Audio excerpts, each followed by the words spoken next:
Bonjour à tous, Magali, fille de Lune Tarot. Nous voici là pour faire le tirage de la pleine lune. Mardi 21 septembre, 1h56.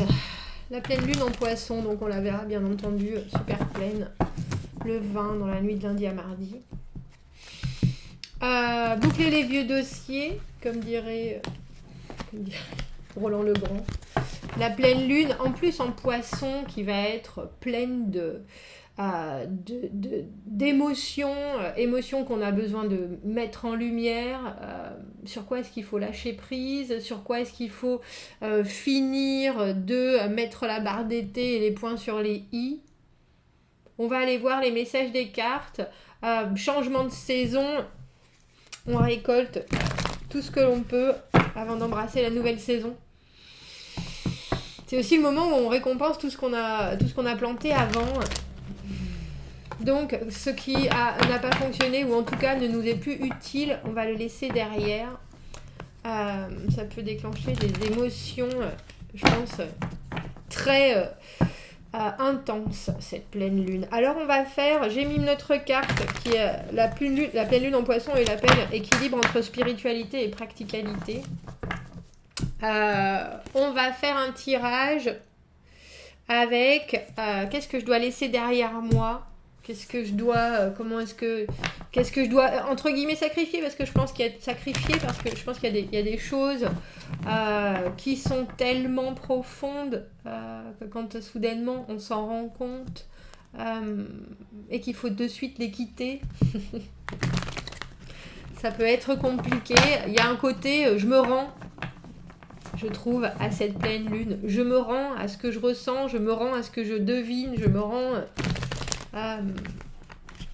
Donc, qu'est-ce que je dois laisser derrière? Dans quel domaine de ma vie ça va-t-il me servir d'écouter mon intuition? Qu'est-ce qui bloque? Qu'est-ce qui m'empêche d'entendre ces messages de mon inconscient? Et quels résultats, conséquences se présentent quand j'aurai réussi à lâcher prise? On fera une extension. Donc comme je vous le dis, si le tirage vous parle, il y a souvent un titre parce qu'il y a des messages qui sortent quand on fait des tirages généraux. Allez voir l'extension. Dans l'extension on creusera sur le domaine, on creusera sur les blocages, on mettra d'autres cartes. On a pris le tirage du vice-versa. Vous trouverez le lien de l'extension dans la petite boîte juste en dessous, comme d'habitude. J'ai pris le vice-versa parce que le vice-versa, c'est l'ombre et la lumière. Et pour ce tirage de la pleine lune en poisson, moi je l'attends avec impatience en ce moment. Et puis ça fait bien une dizaine de jours, je pense, que je vois des heures miroirs constamment. Alors j'ai lu plein de choses sur les heures miroirs, dont le fait que vous arrivez parfois à vous conditionner du coup à regarder certains moments votre... Mais là c'est trop. Là c'est trop. Donc je sais qu'il va se passer quelque chose. En général, ce que j'appelle les téléchargements, c'est quand il y a quelque chose qui arrive. Donc on va voir. Allons voir les messages à vous transmettre pour cette pleine lune. Pour cette pleine lune en poisson, qu'est-ce que je dois laisser derrière? Quel domaine de ma vie est-ce que ça va me servir?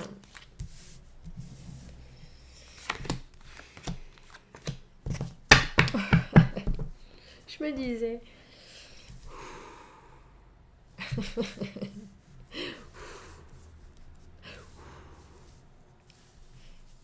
Moi, en un clin d'œil. Bon. Nous avons... Alors, je vais essayer de les mettre comme ça. Qu'est-ce que je dois laisser derrière moi? Qu'est-ce que je dois laisser?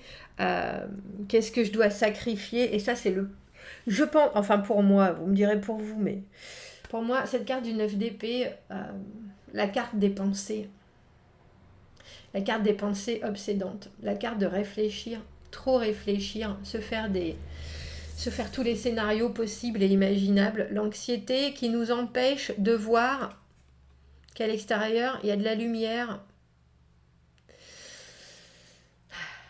Il y a dans cette carte, vous voyez un personnage là, dans l'ombre. Est-ce que c'est nous, une fois qu'on est libéré? Est-ce que c'est notre ombre qui regarde derrière en disant « Bon sang, mais si tu arrêtais de Si tu arrêtais de trop réfléchir, si tu arrêtais de t'en faire pour, si tu arrivais à un moment à fermer cet interrupteur et à faire le vide, où est-ce que tu serais dans ta vie? Quelle productivité tu pourrais atteindre? Quelle liberté de pensée tu pourrais atteindre? À quoi tu pourrais passer ton temps plutôt qu'à t'en faire? Parce que le 9 d'épée, c'est des constructions mentales.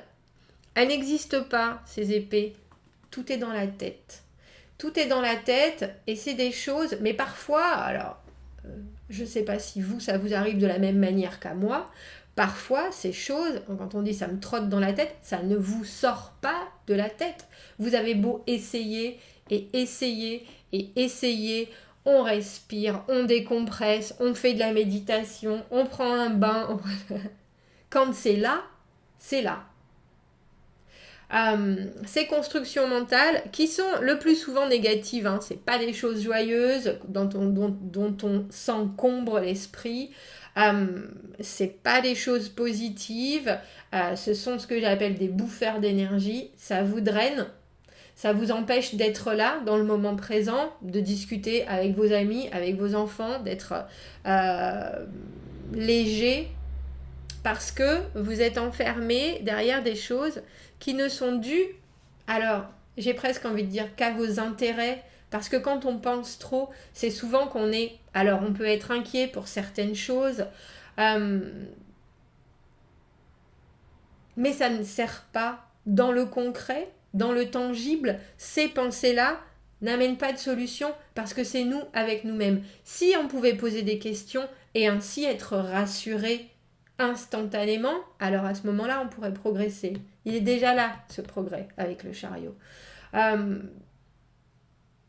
Mais c'est cette capacité à trop penser, à emmagasiner trop d'informations presque, et à ensuite les décupler de par l'imaginaire, l'anxiété, la nervosité, l'envie de bien faire, qui nous empêche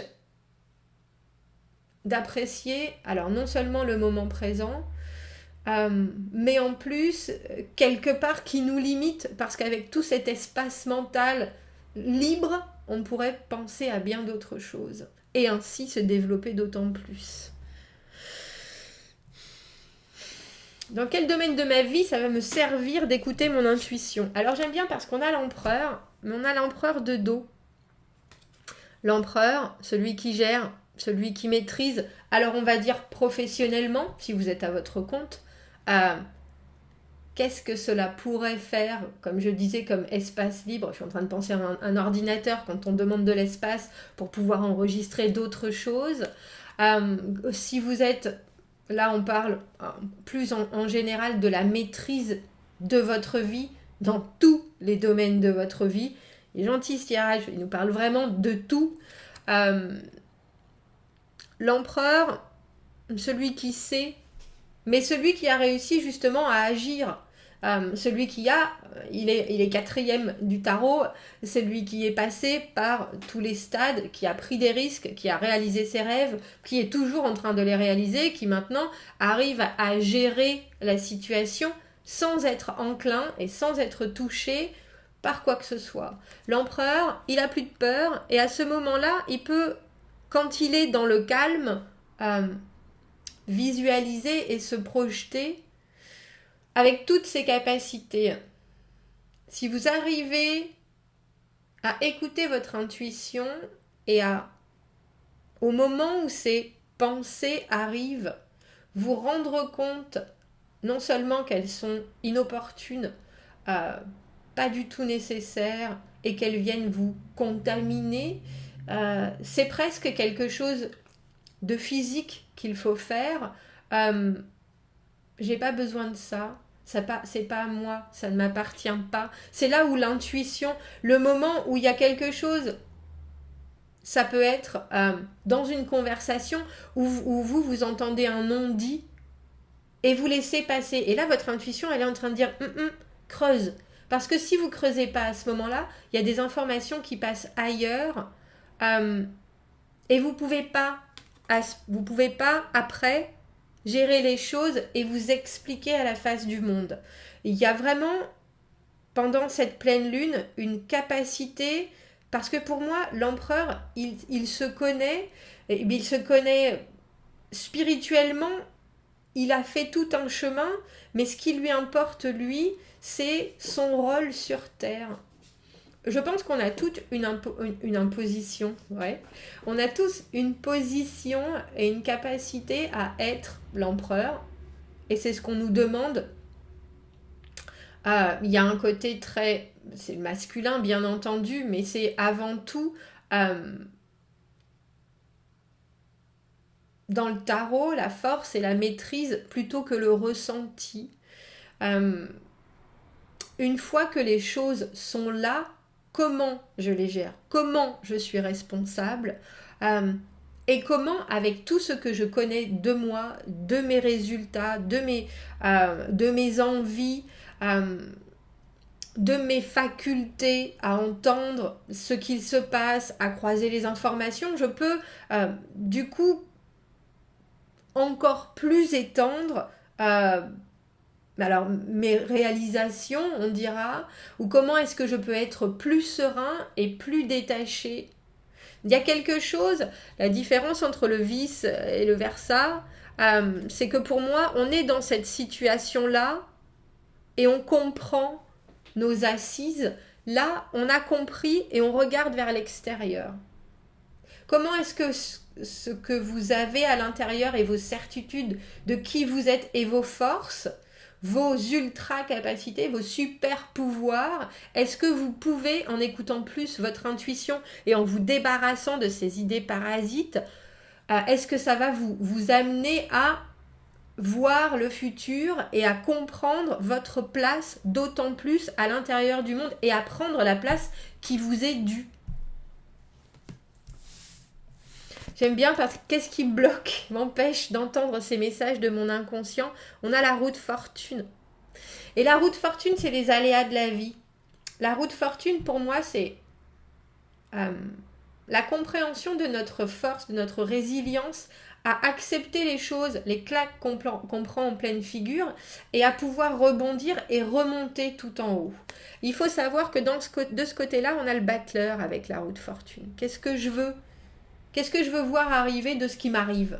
Ma mère m'a élevée en me disant, il y a toujours du positif dans le négatif, mais il y a aussi la compréhension totale, mais en disant ça, on négationne, on nie le négatif. Il y a toujours du positif dans le négatif. Non, on a toujours la capacité de faire du positif quand on a rebondi avec ce qui nous est arrivé. Du positif dans le négatif, non. Le négatif, il est là, on est en plein dedans, on a les pieds, on en est jusque là parfois, et la roue de fortune, c'est ça, on monte et on descend, on ne contrôle pas ce qui arrive, tout ce qu'on contrôle, bien entendu, c'est ses actions, son énergie, sa force, sa capacité à se connaître et à connaître son champ d'action et ses possibilités et à ne pas se surestimer, se sous-estimer, surtout pas. On aurait plus tendance à se surestimer quand on est un empereur parce qu'on sait qu'on peut le faire, qu'on va le faire et qu'on a tous les outils.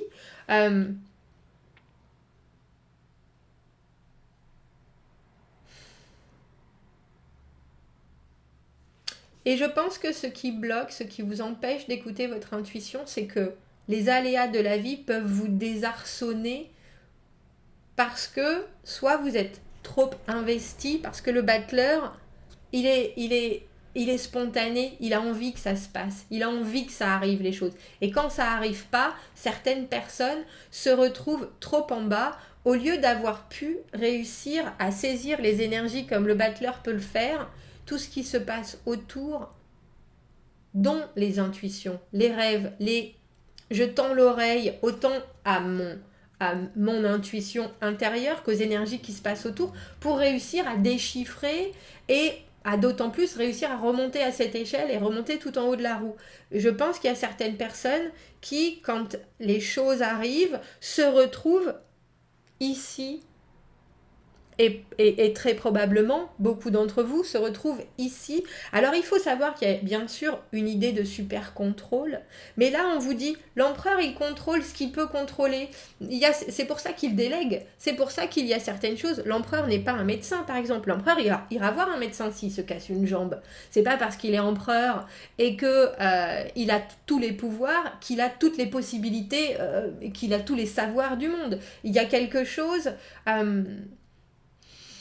où cette pleine lune en Poisson met la lumière sur vous êtes l'empereur de votre vie à vous, de votre monde à vous.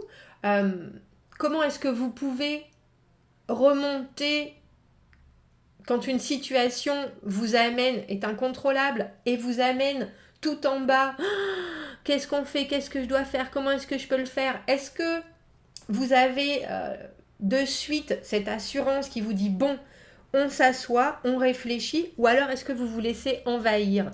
Non seulement on réfléchit, mais en plus cette pleine lune en Poisson, elle vous dit écoutez ce que d'habitude vous n'écoutez pas. Votre intuition, parce que là, vous avez pris quelque chose et que vous sentez que votre situation, vous vous retrouvez en battleur, oh ben c'est pas ce que je voulais, qu'est-ce que je veux? Est-ce que ça remet, on a l'impression que ça remet en question les bases de vos actions, alors que non, ou les bases de vos envies. Effectivement, ça pourrait se passer comme ça ne s'est pas passé comme ça. Maintenant, et c'est là ce qu'on vous demande, comment est-ce que vous voulez que ça se passe et quels sont vos outils pour que vous puissiez changer les choses? Dis donc. Je savais qu'il allait être costaud ce tirage. Mais quels résultats, conséquences se présenteront quand vous aurez pu lâcher prise? Le chariot. Le chariot, l'avancée. L'avancée dans le non-doute. Il faut savoir, comme je le dis, que le chariot, c'est un travail énorme parce qu'il a dompté le yin et le yang, le jour et la nuit, et il veut les faire s'avancer. Il ne reculera pas, de toute façon.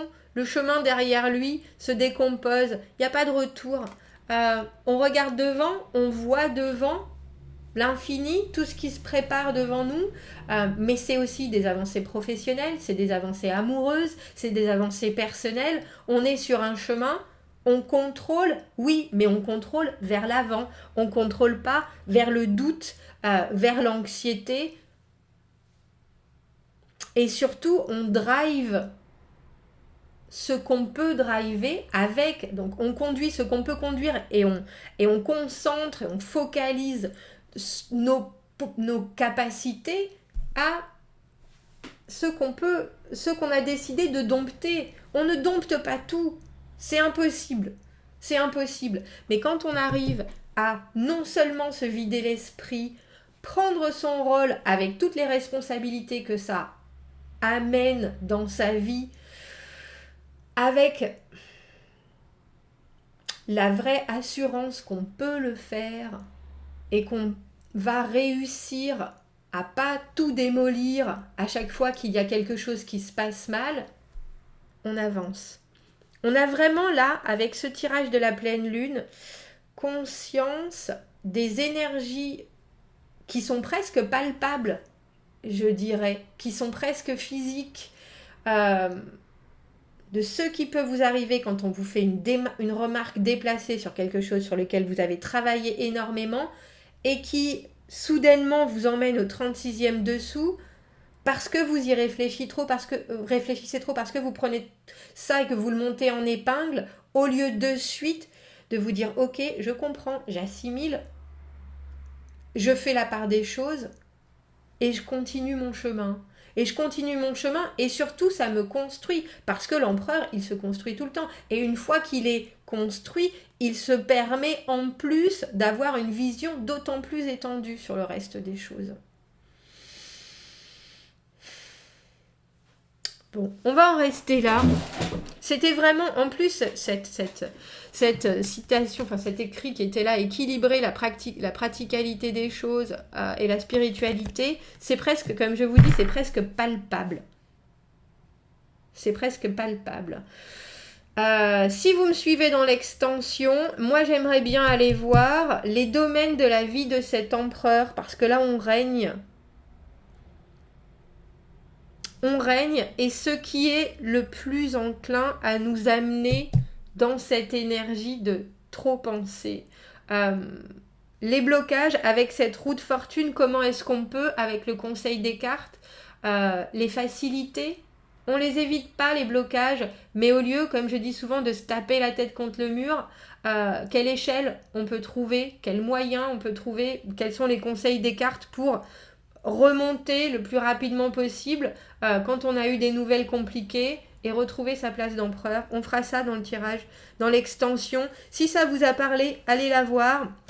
Sinon, je vous souhaite une superbe pleine lune. Je pense que si vous arrivez déjà à vous concentrer sur le moment où les pensées négatives se construisent dans votre tête et à ce moment-là, à vous dire j'y suis, je m'y laisse 5 minutes et après je passe à autre chose, ça sera déjà quelque chose d'acquis, d'assez exceptionnel.